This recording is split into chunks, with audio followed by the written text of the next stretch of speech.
A new survey says Wisconsin voters back an effort to address what's known as ballot curing. It was a big issue during the record absentee voting in the 2020 presidential election. The November ballots have been counted, but the debate over ballot curing continues. It's the process by which clerks work with voters to fix or fill in missing information on a ballot, such as a missing address. A new poll of more than 600 Wisconsin voters by the nonprofit group Secure Democracy found 74% of voters want lawmakers to set the standard on what clerks can or cannot do.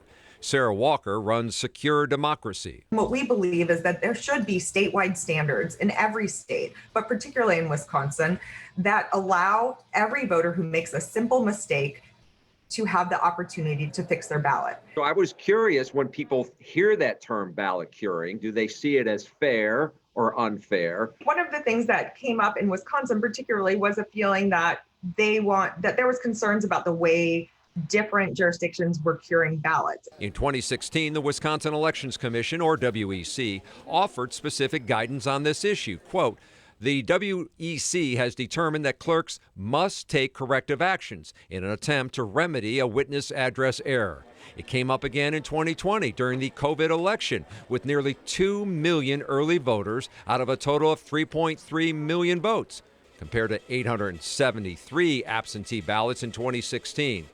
And a percentage of support to address ballot curing was largely bipartisan, 77% among Republicans, 74% for Democrats. Walker hopes the poll will engage policymakers. It's a common sense proposal. It does one thing, it levels the playing field so that anyone from a rural jurisdiction to an urban jurisdiction has the same opportunity.